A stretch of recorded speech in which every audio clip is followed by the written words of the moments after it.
ಪೂಜೆಯವರ ದಿನಾಚರಣೆಯ ಅಂಗವಾಗಿ ಇವತ್ತು ಮಹಿಳಾ ಶಿಕ್ಷಕಿಯರು ಇಷ್ಟೊಂದು ಸುಂದರವಾದಂತಹ ಕಾರ್ಯಕ್ರಮವನ್ನು ಈ ಒಂದು ಕಾರ್ಯಕ್ರಮಕ್ಕೆ ಕರ್ನಾಟಕ ರಾಜ್ಯ ಲತಾ ಮೇಡಮ್ ಅವರು, ಲತಾ ಬಳ್ಳೂರು ಕರ್ನಾಟಕ ರಾಜ್ಯ ಸಾವಿತ್ರಿಬಾಯಿ ಪುಲೆಯವರ ಸಂಘದ ಅಧ್ಯಕ್ಷರು ಹಾಗೂ ವಿಶೇಷವಾಗಿ ಈ ಒಂದು ಕಾರ್ಯಕ್ರಮಕ್ಕೆ ನಮ್ಮ ಕರ್ನಾಟಕದ ವಿನಯ ಪ್ರಸಾದ್ ಮೇಡಮ್ ಅವರು, ನಾವು ಚಿಕ್ಕ ವಯಸ್ಸಿದ್ದಾಗ ಮೇಡಮ್ ಅವರು ಹೀರೋಯಿನ್ ಆಗಿ ಮಾಡ್ತಿದ್ರು. ಅವರ ಅಭಿಮಾನಿಯು ಆಗಿದೆ ಆ ಕಾಲದಲ್ಲಿ. ಯಾಕಂದ್ರೆ ಶಂಕರಬಾದಲ್ಲಿ 8th ಸ್ಟ್ಯಾಂಡರ್ಡ್ ಹೋಗ್ಬೇಕಂದಾಗ ಮೇಡಮ್ ಅವರು ಮನೆಯಿಂದ ಓಡಾಡ್ತಾ ಇದ್ರು. ಈ ಕೇಳಿ ಮೇಡಮ್ ಅವರು ಮೇಡಮ್ ಈಗಲೂ ಅಲ್ಲೇ ಇದ್ದೀರಾ ಅಂತೆ, ಈಗಲೂ ಅಲ್ಲೇ ಅಂತಿರೋದು. ಯಾಕಂದ್ರೆ ರಾಜ್ಕುಮಾರ್ ಕಾಲದಲ್ಲೂ ಮೇಡಮ್ ಅವರು ಎಲ್ಲಾ ಭಾಷೆಗಳನ್ನು ನಡೆಸಿದ್ದಾರೆ. ಅದರಲ್ಲೂ ನಮ್ಮ ಹೆಣ್ಣು ಮಕ್ಕಳ ಫೇವರೇಟ್ ಹೀರೋಯಿನ್ ಆಗಿರ್ಬೋದು ಮೇಡಮ್ ಅವರು. ಹಾಗಾಗಿ ವೇದಿಕೆಯಲ್ಲಿ ಮೇಡಮ್ ಅವರು ಹಾಗೂ ಅದೇ ರೀತಿ ನಮ್ಮ ಪುರಸಭೆಯ ಉಪಾಧ್ಯಕ್ಷರಾದ ಗೀತಾ ಅವರಿದ್ದಾರೆ. ಅದೇ ರೀತಿ ತಮ್ಮೆಲ್ಲರೂ ಮಹಿಳೆಯರು ಹೆಚ್ಚಿನದಾಗಿ ಎಲ್ಲ ರಂಗದಲ್ಲೂ ನೀವು ಹೆಸರನ್ನ ಮಾಡಿದ್ದೀರ. ಶಿಕ್ಷಣ ಕ್ಷೇತ್ರದಲ್ಲಿ ಸಾವಿತ್ರಿಬಾಯಿ ಪುಲೆಯವರು ದೇಶದ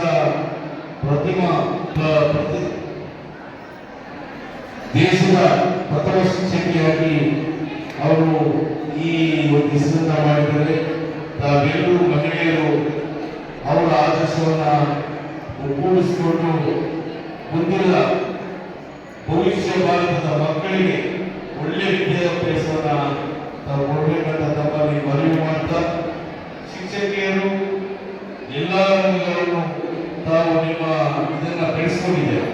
ರಾಜಕಾರಣದಲ್ಲಿರ್ಬೋದು, ಶಿಕ್ಷಣದಲ್ಲಿರ್ಬೋದು, ಡಾಕ್ಟರ್ಸ್ ಆಗ್ಬೋದು, ಇಂಜಿನಿಯರ್ಸ್ ಆಗ್ಬೋದು, ಸೈಂಟಿಸ್ಟ್ಗಳಾಗ್ಬೋದು, ಎಲ್ಲ ಕ್ಷೇತ್ರಗಳಲ್ಲೂ ತಾವು ಒಂದು ಉತ್ತಮ ಸ್ಥಾನದಲ್ಲಿದ್ದೀರಾ. ಹಾಗಾಗಿ ಹೆಚ್ಚಿನದಾಗಿ ನಾವು ರಾಜಕಾರಣವನ್ನು ನಿಮ್ಮ ಬಗ್ಗೆ ಅಷ್ಟಾಗಿ ಮಹಿಳೆಯರ ಬಗ್ಗೆ ಅಷ್ಟಾಗಿ ಹೇಳಿ ಬರೋಲ್ಲ. ಯಾಕಂದ್ರೆ ತೊಡಕಾಗ್ತದೆ, ಏನು ಮಾತಾಡೋದು ಗೊತ್ತಾಗ್ತಿಲ್ಲ. ಹಾಗಾಗಿ ಮಹಿಳೆಯರನ್ನು ಹೆಚ್ಚಿನದಾಗಿ ಸಾಧನೆ ಮಾಡಬೇಕು. ನಮ್ಮ ಭಾರತ ನಾವು ನೋಡಿ, ನಮ್ಮದು ಭಾರತ ಇರೋದ್ರಿಂದ ಮೊದಲು 10-15-20 ವರ್ಷದ ಕೆಳಗೆ ಕನ್ನಡ ಮಾತಾಡೋ ಪಟ್ಟಿರಲಿಲ್ಲ ನಮ್ಮ ಹವಾಮಾನದ ಜನತೆಗೆ. ಈಗ ನಾವು ರಾಜ್ಯದಲ್ಲಿ ಅತ್ಯುತ್ತಮವಾದ ವಿದ್ಯಾಭ್ಯಾಸವನ್ನು ಕೊಟ್ಟು ರ್ಯಾಂಕ್ ಸ್ಟೂಡೆಂಟ್ಸ್ ಅನ್ನು ಮಾಡಿದ್ದೇವೆ ನೀವು. ಹಾಗಾಗಿ ಶಿಕ್ಷಣಕ್ಕೆ ಹೆಚ್ಚು ಒತ್ತು ಕೊಡಬೇಕಾಗಿ ತಮ್ಮಲ್ಲಿ ಕೇಳಿಕೊಂಡು ಈ ಸಂದರ್ಭದಲ್ಲಿ ವಿದ್ಯಾಭ್ಯಾಸ ಮೇಡಮ್ ತುರ್ತಾಗಿ ಬೆಂಗಳೂರಿಗೆ ಹೋಗಬೇಕಾಗಿದೆ. ಹಾಗಾಗಿ ಹೆಚ್ಚಿಗೆ ಮಾತುಕತೆಯನ್ನು ಅವಶ್ಯಕತೆ ಇಲ್ಲ ಅನ್ಸುತ್ತೆ. ತಾವು ಎಲ್ಲ ನಮ್ಮ ರಾಜ್ಯಾಧ್ಯಕ್ಷರು ಮಾತಾಡಿದ್ದಾರೆ, ನಿಮ್ಗೆ ಏನು ಸಂದೇಶವನ್ನು ಕೊಟ್ಟಿದ್ದಾರೆ. ಹಾಗಾಗಿ ಸರ್ಕಾರ ಮಟ್ಟದಲ್ಲಿ ಮಹಿಳೆಯರಿಗೆ ಹೆಚ್ಚಿನದಾಗಿ ಮಾನ್ಯ ಜನಪ್ರಿಯ ಮುಖ್ಯಮಂತ್ರಿಗಳಾದ ಸಿದ್ದರಾಮಯ್ಯ ಅವರು ಮಹಿಳೆಯರಿಗೆ ಹೆಚ್ಚಿನ ಆದ್ಯತೆಯನ್ನು ಕೊಟ್ಟಿದ್ದಾರೆ. ಇವತ್ತು ಶಕ್ತಿ ಯೋಜನೆಯಲ್ಲಿ ಲಕ್ಷಾಂತರ ಕೋಟ್ಯಾಂತರ 3-4 ಕೋಟಿ ಜನ ಓಡಾಡಿದ್ದಾರೆ. ನಾವು ಸರ್ಕಾರ ಮತ್ತು ಒಂದೂವರೆ ವರ್ಷದಲ್ಲಿ ಮಹಿಳೆಯರಿಗೆ ಉಚಿತವಾದ ಪ್ರಯಾಣ, ಬಸ್ ಪ್ರಯಾಣ ಕರ್ನಾಟಕ ರಾಜ್ಯದಲ್ಲಿ ನಾವೆಲ್ಲರೂ ಓಡಾಡಬಹುದು ಉಚಿತವಾಗಿ. ಗೃಹಲಕ್ಷ್ಮಿ ಯೋಜನೆಯ ಅಡಿಯಲ್ಲಿ ಮಹಿಳೆಯರಿಗೆ 2,000 ರೂಪಾಯಿ ಹಣವನ್ನು ಫ್ರೀಯಾಗಿ ತಮಗೆ ಅಕೌಂಟ್ಗೆ ನೇರವಾಗಿ ಬರುತ್ತೆ. ಅದು ಬಡವರಿಗೆ ತುಂಬಾ ಉಪಯೋಗ ಆಗುವಂತ ಕಾರ್ಯಕ್ರಮವನ್ನು ಕೊಟ್ಟಿದ್ದಾರೆ. ಅದೇ ರೀತಿ 10 ಕೆಜಿ ಅಕ್ಕಿ ಆಗಿರ್ಬೋದು, ನಾವೆಲ್ಲ ಫ್ರೀ ವಿದ್ಯುತ್ 200 ಯೂನಿಟ್ ವಿದ್ಯುತ್ ಅನ್ನ ಎಲ್ಲರೂ ಫ್ರೀ ಕೊಡ್ತಾ ಇದ್ದೀವಿ. ಹಾಗಾಗಿ ನಮ್ಮ ಸರ್ಕಾರದಲ್ಲಿ ಉಳಿದಂತೆ ನಡೆದಿದ್ದೀವಿ. ಆಮೇಲೆ ಮಹಿಳೆಯರಿಗೆ ಈಗಾಗಲೇ ಕೇಂದ್ರ ಸರ್ಕಾರ 2029ಕ್ಕೆ 33% ರಿಸರ್ವೇಶನ್ ಕಲ್ಪಿಸೋಕೆ ಮುಂದಾಗಿದೆ. ರಾಜಕೀಯ ರಂಗದಲ್ಲೂ ತಮಗೆ ಎಲ್ಲ ಅವಕಾಶಗಳು ಸಿಗ್ತಾ ಇವೆ. ಈ ಈ ದಿನಗಳಲ್ಲಿ ಮಹಿಳೆಯರು ಎಲ್ಲ ಗ್ರಾಮ ಪಂಚಾಯತಿಗಳು ಅಧ್ಯಕ್ಷ ಉಪಾಧ್ಯಕ್ಷರಿದ್ದಾರೆ, ತಾಲೂಕು ಪಂಚಾಯತಿಯಲ್ಲಿ, ಜಿಲ್ಲಾ ಪಂಚಾಯತಿಗಳು ಎಲ್ಲ ಮಹಿಳೆಯರಿಗೆ ಹೆಚ್ಚಿನ ಪ್ರಾತಿನಿಧ್ಯನ್ನ ಸರ್ಕಾರಗಳು ಕೊಟ್ಟು ಬರ್ತಾ ಇದೆ ಈಗಾಗಲೇ. ಹಾಗಾಗಿ ಮಹಿಳೆಯರ ಜವಾಬ್ದಾರಿಯೂ ಸಹ ಹೆಚ್ಚಾಗಿರೋದ್ರಿಂದ ನೀವು ಹೆಚ್ಚಿನ ಉಪಯೋಗಿಸಬಹುದು. ಹಾಗಾಗಿ ನಮ್ಮ ಸರ್ಕಾರಗಳು ಮೇಡಮ್ಗಳಿಗೆ ಪ್ರತಿಭಾ ಪುಲೆ ಅವರ ಜನ್ಮ ದಿನಾಚರಣೆಯನ್ನ ಸರ್ಕಾರದ ಮಟ್ಟದಲ್ಲಿ ನಡೀಬೇಕು. ಈಗ ಎಲ್ಲ ಜಯಂತಿಗಳು ನಡೀತಾ ಇವೆ ಸರ್ಕಾರದ ಮಟ್ಟದಲ್ಲಿ. ನಾವು ಸಹ ಮುಂದಿನ ದಿನಗಳಲ್ಲಿ ನಮ್ಮ ಮಾನ್ಯ ಸಚಿವರಲ್ಲಿ ನಾನು ನನ್ನ ಮನವಿಯನ್ನು ಸಲ್ಲಿಸ್ತೇನೆ. ಮುಂದಿನ ದಿನಗಳಲ್ಲಿ ಪ್ರತಿಭಾ ನಮ್ಮ ಪೋಲೆಯವರ ದಿನಾಚರಣೆಯನ್ನು ಆಚರಣೆ ಮಾಡಬೇಕಂತ. ಹಾಗಾಗಿ ಸರ್ಕಾರದ ಮಟ್ಟದ ಒತ್ತಾಯವನ್ನು ಮಾಡ್ತೇನೆ ಅಂತ ಹೇಳ್ತಾರೆ ಮಾರ್ಗದರ್ಶಿಸ್ತಾರೆ.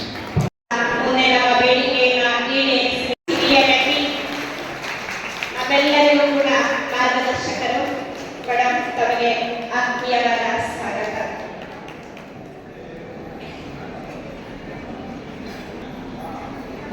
ಇಷ್ಟು ಹೊತ್ತಿನಲ್ಲಿ ಉಪವಾಸ ಹಾಕಿ ಉಪನ್ಯಾಸ ಮಾಡಬೇಡಿ ಅಂತ ಪ್ರತಿಯೊಬ್ಬರ ಮನಸ್ಸಿನಲ್ಲಿ ಒಂದು ಭಾವನೆ. ಉಪನ್ಯಾಸ ಕೇಳಕ್ ಹೋಗ್ಬೇಡ್ರಿ, ಮಾತಾಡ್ತೀನಿ ಅಂತ ಹೇಳಿ ಸಾಕು.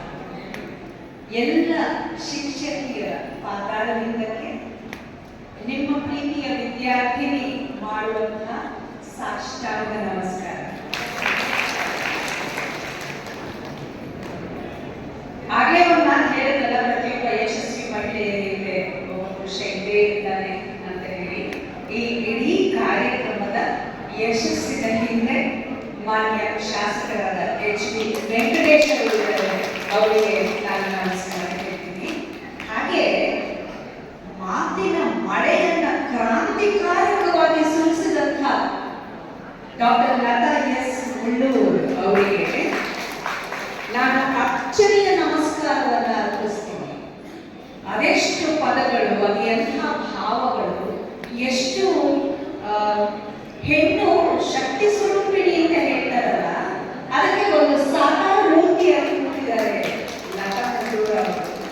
ಹಾಗೆ ಅವರ ಜೊತೆಯಲ್ಲಿ ಕೆಲಸ ಮಾಡ್ತಾ ಇರುವಂತ ಮಾನ್ಯ ಅಕ್ಷರದವ್ವ ಸಾವಿತ್ರಿಬಾಯಿ ಫುಲೆ ಸಂಘದ ಕಾರ್ಯದರ್ಶಿಗಳು ಹಾಗೂ ಪದಾಧಿಕಾರಿಗಳು, ನಿಮ್ಮ ಎಲ್ಲರ ಧೈರ್ಯಕ್ಕೆ ಸರಿ ಜನತೆ ಆದರೂ ಸರಿ ಹೇಳಲೇಬೇಕು. ಮೊದಲನೆಯ ಬಾರಿಗೆ ಹೆಣ್ಣು ಮಕ್ಕಳಿಗೆ ಶಿಕ್ಷಣವನ್ನು ಕೊಡಬೇಕು ಅಂತ ಹೇಳಿ ಸಾವಿತ್ರಿಬಾಯಿ ಫುಲೆ ಅವರು ಯೋಚನೆ ಮಾಡಿದಾಗ ಅದೆಷ್ಟು ಕಷ್ಟಗಳನ್ನು ಅನುಭವಿಸಿರ್ಬೇಕು ಯೋಚನೆ ಮಾಡಿ. ಯಾಕಂದ್ರೆ ಧಾರಾಳವಾಗಿ ತಮ್ಮ ಶಿಕ್ಷಣ ಪದ್ಧತಿಯನ್ನ ಅನುಸರಿಸೋದಕ್ಕೋಸ್ಕರ ಪುಸ್ತಕಗಳನ್ನ ಹೇಗೆ ಓದ್ತಾರೋ ಆಗ ಅಷ್ಟೊಂದು ಧಾರಾಳವಾಗಿ ಪುಸ್ತಕಗಳು ಸಿಗ್ತಾ ಇರಲಿಲ್ಲ.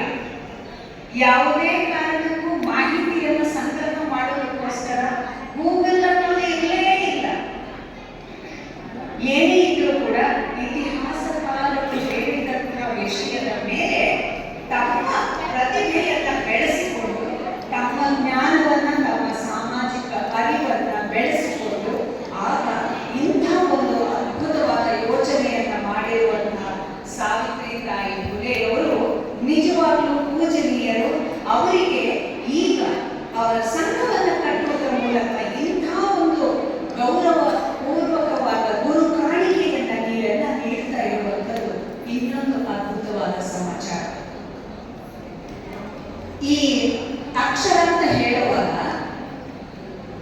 ಶಿಕ್ಷಣ ತಜ್ಞರು, ಶಿಕ್ಷಿತರು ಅಂತ ಹೇಳುವಾಗ ಅಕ್ಷರ, ವಿದ್ಯೆ ಮತ್ತು ಬುದ್ಧಿವಂತಿಕೆ. ಅಕ್ಷರಸ್ಥರು ಅಕ್ಷರ ಕಲ್ತಿರ್ತಾರೆ ಅಂದ್ರೆ ಅವರಿಗೆ ಅಕ್ಕ ಗೊತ್ತು, ಕಕ್ಕ ಕಿಕ್ಕಿ ಗೊತ್ತು, ವ್ಯಂಜನಗಳು ಗೊತ್ತು, ಎಲ್ಲವೂ ಅದರ ಪ್ರಯೋಗ ಗೊತ್ತು. ಇದು ಅಕ್ಷರಸ್ಥರು. ಇನ್ನು ವಿದ್ಯಾವಂತರು ಆ ಅಕ್ಷರದ ಜೋಡಣೆಯ ಹಿಂದಿರುವಂತಹ ಭಾವನೆಯನ್ನ ಅರ್ಥ ಮಾಡಿಕೊಳ್ಳುವಂಥವ್ರು, ಇವರು ವಿದ್ಯಾವಂತರು. ಅಂದ್ರೆ ಈಗ ಕ ಅನ್ನೋ ಅಕ್ಷರ ಇದ್ರೆ ಅದರಿಂದ ಕಾಗೆನೂ ಆರಂಭ ಆಗುತ್ತೆ, ಅದರಿಂದ ಕೋಗಿಲೆನೂ ಆರಂಭ ಆಗುತ್ತೆ,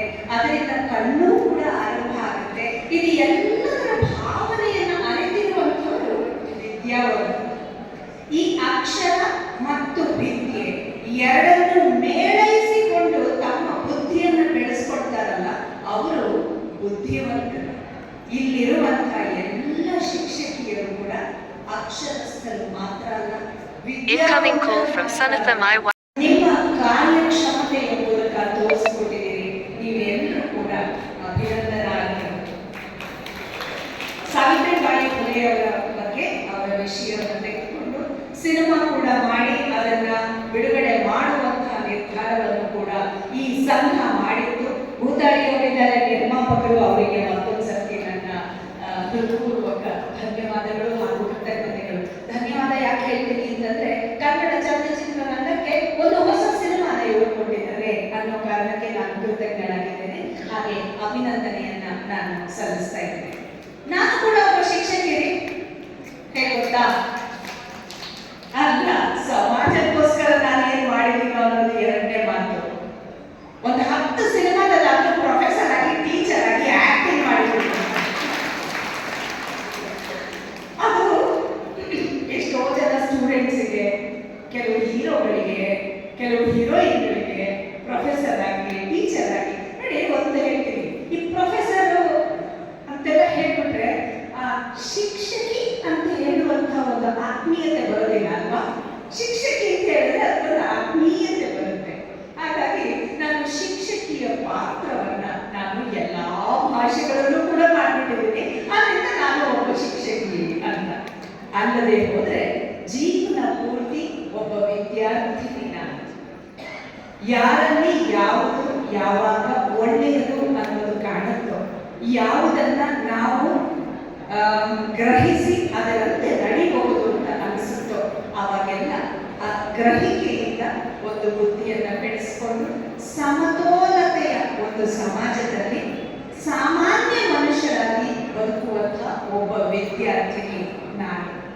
ಒಂದು ಮಾತನ್ನ ಹೇಳ್ತೀನಿ, ವೃತ್ತಿ ಯಾವುದು ಬೇಕಾದ್ರೂ ಆಗಿರ್ಬಹುದು, ಆದ್ರೆ ನಾವು ಮೊದಲು ಮನುಷ್ಯರು ಅಲ್ವಾ? ಇದನ್ನ ನಾವು ಯಾರೂ ಮರಿದೇ ಹೋದ್ರೆ ಸಾಕು. ನಾನು ಚಿಕ್ಕ ವಯಸ್ಸಿನಲ್ಲಿ ಚಿಕ್ಕ ಕ್ಲಾಸ್ನಲ್ಲಿ ಕಲಿತಾ ಇದ್ದಾಗ ಅದು ಎಷ್ಟು ಜನ ಶಿಕ್ಷಕರು ಶಿಕ್ಷಕಿಯರು ನಮಗೆ ಮಾರ್ಗದರ್ಶನ ಮಾಡಿದವರು ಯಾರನ್ನೂ ನಾನು ಮರೆತಿಲ್ಲ. ಬೇಕಾದ್ರೆ ತುಂಬಾ ಅಚ್ಚುಮೆಚ್ಚಿನ ಚಲನಚಿತ್ರದಲ್ಲಿ ಯಾವುದೋ ಒಂದರ ದೃಶ್ಯವನ್ನ ಬೇಕಾದ್ರೂ ಮರೆತಿರ್ಬೋದು, ಆದ್ರೆ ಶಿಕ್ಷಕರನ್ನ ಶಿಕ್ಷಕಿಯರನ್ನ ಮಾತ್ರ ಯಾವ ಕಾರಣಕ್ಕೂ ನಾನು ಮರೆತಿಲ್ಲ. ಇವತ್ತಿಗೂ ಕೂಡ ಮಾತನಾಡಲು ಕಲಿಸಿದ ಶಿಕ್ಷಕ ಶಿಕ್ಷಕಿಯರು, ತಂದೆ ತಾಯಿಯರು, ಶಾಲಾ ಕಾಲೇಜಿನ ದಿನಗಳಲ್ಲಿ ಪಠ್ಯೇತರ ಚಟುವಟಿಕೆಗಳಿಗೆ ನನಗೆ ಸಾಕಷ್ಟು ಪ್ರೋತ್ಸಾಹವನ್ನು ಕೊಟ್ಟಂತಹ ಅನೇಕ ಅಧ್ಯಾಪಕರು, ಅವರಿಗೆಲ್ಲ ನಾನು ಈ ಶಿಕ್ಷಕರ ವೇದಿಕೆಯ ಮೂಲಕ ಒಂದು ದೊಡ್ಡ ಕೃತಜ್ಞತೆಯನ್ನ ಅರ್ಪಿಸೋದಕ್ಕೆ ಇಷ್ಟಪಡ್ತೇನೆ. ಈ ಪಠ್ಯೇತರ ಚಟುವಟಿಕೆ ಅಂತ ಹೇಳಿ ನಾನು ಯಾಕೆ ಹೇಳಿದೆ ಅಂತಂದ್ರೆ, ನಿಮಗೆ ಒಂದು ಲೆಕ್ಕ ಅಥವಾ ಸಮಾಜಶಾಸ್ತ್ರ ಅಥವಾ ವಿಜ್ಞಾನ ಶಾಸ್ತ್ರ ಇಂಥ ಒಂದೊಂದು ವಿಷಯವನ್ನು ನೀವು ಹೇಳ್ಕೊಡ್ಬೇಕು ಅಂತ ಇರುತ್ತೆ ಅಂತ ಅನ್ಕೊಳ್ಳಿ. ಅದನ್ನ ತುಂಬಾ ಕುತೂಹಲಕಾರಿಯಾಗಿ, ಅಯ್ಯೋ ಆ ಟೀಚರ್ ಕೆಲಸ ಮಾಡ್ತಾರೆ, ಆ ಟೀಚರ್ ಹೇಳ್ಕೊಟ್ರೆ ತುಂಬಾ ಚೆನ್ನಾಗಿ ತಲೆ ಹೋಗುತ್ತೆ ಅಂತ ಹೇಳ್ತಾರಲ್ಲ, ಅದು ಹೇಗೆ ಸಾಧ್ಯ ಅಂತಂದ್ರೆ ಬರೀ ಪಠ್ಯೇತರ ಚಟುವಟಿಕೆಗಳಿಂದ ಮಾತ್ರ ಸಾಧ್ಯ. ಬರೀ ಒಂದು ಇತಿಹಾಸದ ಪುಸ್ತಕವನ್ನು ಇಟ್ಕೊಂಡು ಈ ತರ ಆಯ್ತು, ಆ ತರ ಆಯ್ತು, ಇಂಥ ಇಸ್ವಿಯಲ್ಲಿ ಇಂಥದ್ದು ನಡೀತು, ಇಂಥ ಇಸ್ವಿಯಲ್ಲಿ ಇಂಥದ್ದು ನಡೀತು ಅಂತ ಹೇಳೋದಕ್ಕಿಂತ ಹೆಚ್ಚಾಗಿ ಯಾವುದೋ ಒಂದು ನಾಟಕದ ರೂಪದಲ್ಲಿ, ಯಾವುದೋ ಒಂದು ಕಥೆಯ ರೂಪದಲ್ಲಿ, ಯಾವುದೋ ಒಂದು ಹಾಡಿನ ರೂಪದಲ್ಲಿ ಅದನ್ನೆಲ್ಲ ಹೇಳ್ಕೊಡುವಾಗ ಮಕ್ಕಳಿಗೆ ಆ ಆಶ್ಚರ್ಯನೇ ಉಳಿದ್ಬಿಡುತ್ತೆ. ಇದು ನನ್ನ ಅನುಭವವನ್ನು ನಾನು ಹೇಳ್ತಾ ಇದ್ದೀನಿ. ಈಗಲೂ ಕೂಡ ಸ್ವಾತಂತ್ರ್ಯ ಯೋಧರ ಕಥೆಗಳನ್ನ ಕೇಳುವಾಗ ಮೈ ನವಿಲೇಳುವ ಥರ ನಮಗೆ ಹೇಳ್ಕೊಟ್ಟಂತಹ ನಮ್ಮ ಶಿಕ್ಷಕ ಶಿಕ್ಷಕಿಯರನ್ನ ನಾನು ಅದೆಷ್ಟು ಬಾರಿ ನೆನಪು ಮಾಡ್ಕೊಳ್ತೀನೋ ಏನೋ. ಬಿತ್ತಿದಂತಹ, ನಮ್ಮಲ್ಲಿ ಬೆಳೆಸಿದಂತಹ ಅನೇಕ ಶಿಕ್ಷಕ ಶಿಕ್ಷಕಿಯರನ್ನ ನಾನು ನೆನಪು ಮಾಡ್ಕೊಳ್ತೇನೆ ಈ ವೇದಿಕೆಯಲ್ಲಿ.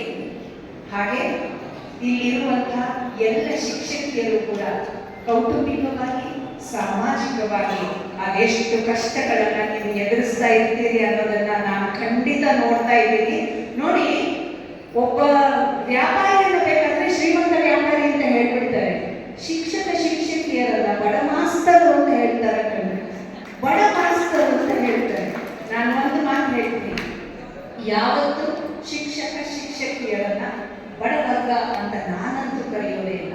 ಅತ್ಯಂತ ಶ್ರೀಮಂತ ವರ್ಗ. ಯಾಕಂದ್ರೆ ಹಣವಂತರು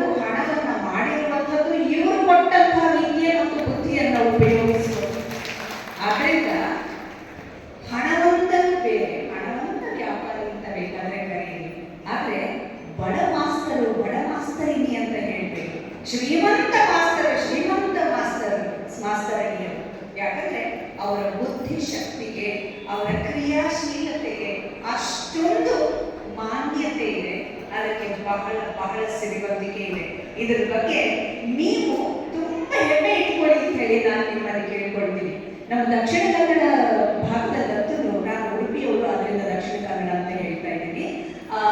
ಅಲ್ಲಿ ಆ ಭಾಗದಲ್ಲಂತೂ ಮದುವೆಗೋಸ್ಕರ ಗಂಡು ಮಗನಿಗೆ ಹುಡುಗಿಯನ್ನ ಹುಡುಕುವಾಗ ಟೀಚರ್ ಅಂದ್ರೆ ಸಾಕಿತ್ತು, ಟೀಚರ್ ಅಂದ್ರೆ ಬೇಕು, ಟೀಚರ್ ಅಂದ್ರೆ ಬೇಕು ಅಂದ್ರೆ ಒಂದು ಶಿಸ್ತು, ಒಂದು ಸಂಯಮ, ಕುಟುಂಬವನ್ನ ಸಮತೋಲನದಿಂದ ನಡೆಸಿಕೊಂಡು ಹೋಗುವಂತಹ ಮನೋಭಾವನೆ, ಇದೆಲ್ಲವೂ ಕೂಡ ಅವರಲ್ಲಿ ಇರುತ್ತೆ ಅನ್ನೋ ಕಾರಣಕ್ಕೆ ಏನೇನು ಸಮತೋಲನ ಮಾಡ್ತೀರಿ ನೀವು. ಪಾಪ ನನಗೆ ಗೊತ್ತಿದೆ, ಮನೆಯಲ್ಲಿ ಸೌಕರ್ಯಗಳು ಇರಲಿ ಇಲ್ಲದೆ ಹೋಗಿ ಎಲ್ಲವನ್ನ ತೂಗಿಸ್ಕೊಳ್ತಾ ಬಂದು ಅದೇ ನಗುಮುಖದಿಂದ ಪಾಠವನ್ನ ಮಕ್ಕಳ ಮುಂದೆ ನೀವು ಹೇಳಬೇಕು.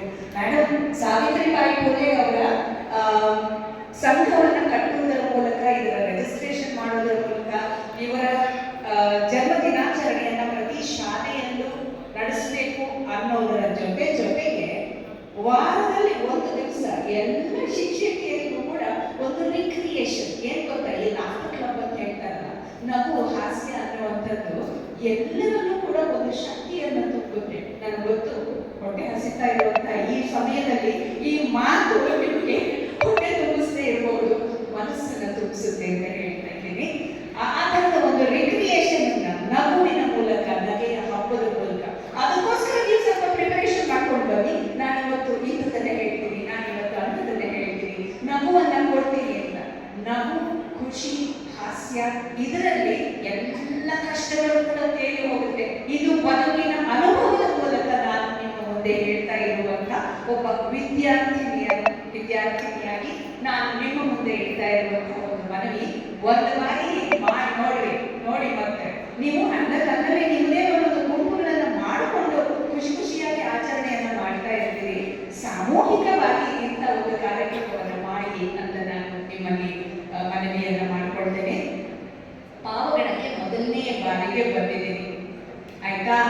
ಸಿನಿಮಾ ನಟಿ ಒಬ್ರು ಬಂದಾಗ ಎಷ್ಟು ಶಿಸ್ತಿನಿಂದ ನೀವೆಲ್ಲ ನಿಂತ್ಕೊಂಡು ಮಾತಾಡಿ ಅಥವಾ ಏನು ಗದ್ದಲ ಇಲ್ಲದೆ ಎಂಥ ಶಿಸ್ತಿನಿಂದ ನಡ್ಕೊಂಡಿದ್ದೀರಿ. ನಾನು ಬಹುಶಃ ಮೊದಲನೇ ಬಾರಿ ಇಂಥ ಒಂದು ಕಾರ್ಯಕ್ರಮವನ್ನು ನಾನು ನೋಡ್ತಾ ಇದ್ದೀನಿ. ಇಷ್ಟೊಂದು ಶಿಸ್ತು ನನಗೆ ಎಲ್ಲೂ ಸಿಕ್ಕಿರ್ಲಿಲ್ಲ. ಅಂದ್ರೆ ಉತ್ಸಾಹ ಅನ್ನೋದು ಇದ್ದೇ ಇರುತ್ತೆ, ಎಲ್ಲರಲ್ಲೂ ಕೂಡ ಇರುತ್ತೆ. ಆದ್ರೆ ಶಿಸ್ತು ಅನ್ನುವಂಥದ್ದು ಶಿಕ್ಷಕಿಯರ ಜೀವನದ ಅಭ್ಯಾಸ. ಶಿಸ್ತನ್ನ ಹೇಳಿಕೊಡುವಂಥವರು, ಶಿಸ್ತನ್ನ ಅಳವಡಿಸಿಕೊಂಡಿರುವಂಥವರು, ನಿಮಗೆಲ್ಲರಿಗೂ ಕೂಡ ಅಭಿನಂದನೆಗಳು. ಇಲ್ಲಿ ಬಂದಿರುವಂತಹ ಎಲ್ಲ ಪತ್ರಕರ್ತ ಅಕ್ಷರಲೋಕದ ಧೀಮಂತ ಮಹಿಳೆಯ ಈ ಸಂಘಕ್ಕೆ ನಾನು ಆಭಾರಿಯಾಗಿದ್ದೇನೆ. ಹಾಗೆ ಇದು ಅಂತಾರಾಷ್ಟ್ರೀಯ ಮಟ್ಟದಲ್ಲಿ ಬೆಳೆದು ವಿಜೃಂಭಿಸಲಿ, ಪ್ರತಿಯೊಬ್ಬ ಶಿಕ್ಷಕಿಗೂ ಕೂಡ ಮಾನ್ಯತೆ ಸಿಗುವಂತಾಗಲಿ ಅಂತ ಹೇಳಿ ನಾನು ಹಾರೈಸ್ತಾ ನನ್ನ ಮಾತನ್ನು ಮುಗಿಸ್ತೀನಿ.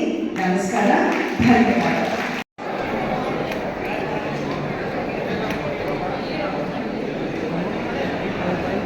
ಮಕ್ಕಳಿಗೂ ಸಹ ನಾವು ಅವರಿಗೆ ತಿಳಿಸ್ತಾ ಮತ್ತು ಅವರ ಜನ್ಮ ದಿನಾಚರಣೆಯಿಂದ ಅವರ ವಿಚಾರಗಳನ್ನು ನಾವು ಎಲ್ಲ ಮಕ್ಕಳಿಗೂ ಸಹ ತಿಳಿಸ್ತೀವಿ. ಇಂದು ನಮ್ಮ ಶಿಕ್ಷಕರಿಗೆ ಒಂದು ಜವಾಬ್ದಾರಿ, ಏಕೆಂದರೆ ಈ ಭಾಗದಲ್ಲಿ ಹೆಣ್ಮಕ್ಳು ಜಾಸ್ತಿ ಶಾಲೆ ಬಿಡ್ತಾರೆ. ಸಾಮಾಜಿಕವಾಗಿ ಅವರು ಬಾಲ್ಯ ವಿವಾಹ ಆಗ್ಬೋದು, ಬೇರೆ ಚಟುವಟಿಕೆಗಳಲ್ಲಿ ತೊಡಗಬಹುದು. ಅಂತಹ ಮಕ್ಕಳನ್ನ ಗುರುತಿಸಿ ನಮ್ಮ ಶಿಕ್ಷಕರು ಎಲ್ಲ ರೀತಿಯಲ್ಲಿ ಆ ಮಗುವನ್ನ ಮುಖ್ಯವಾಹಿನಿಗೆ ತರುವಂತೆ ಮಾಡಬೇಕು. ಏಕೆಂದರೆ ಪೋಷಕರು ಈ ಭಾಗದಲ್ಲಿ ವಲಸೆ ಹೋಗ್ತಾರೆ, ಅಜ್ಜ ಅಜ್ಜಿ ಅಂತ ಇರ್ತಾರೆ, ಅವರಿಗೆ ರಕ್ಷಣೆ ಇರಲ್ಲ ಮತ್ತು ಜ್ಞಾನದ ಅರಿವು ಇರಲ್ಲ. ಮಕ್ಕಳನ್ನು ಸರಿಯಾಗಿ ನೋಡ್ಕೊಳ್ಳುವಂತಹ ಅಜ್ಜಿನೂ ಆಗಿರಲ್ಲ. ಏಕೆಂದರೆ ಹಿಂದಿನ ಕಾಲದಲ್ಲಿ ಹೆಣ್ಣು ಮಕ್ಕಳಿಗೆ ಶಿಕ್ಷಣ ಕಲಿತರೆ, ಶಿಕ್ಷಣವನ್ನ ನೀಡಿ ಮಾತ್ರ ಸಮಾಜದಲ್ಲಿ ಮುಖ್ಯವಾಹಿನಿಗೆ ಬರೋದಕ್ಕೆ ಸಾಧ್ಯ. ಏಕೆಂದರೆ ಇವತ್ತು ಎಲ್ಲ ಇಲಾಖೆಗಳಲ್ಲೂ ಸಹ ಹೆಣ್ಮಕ್ಳು ಮುಂದೆ ಬರಬೇಕು. ಏಕೆಂದರೆ ಇಂದಿನ ಸರ್ಕಾರ ಸಹ ಎಲ್ಲ ಯೋಜನೆಗಳನ್ನ ಹೆಣ್ಮಕ್ಳಿಗೆ ಕೊಡ್ತಾರೆ. ನೇರವಾಗಿ ಸಿಗ್ತಾ ಇದೆ ಅಂತಂದ್ರೆ ನಮಗೆ ನೀಡಿರುವಂತಹ ಶಕ್ತಿ ಯೋಜನೆ.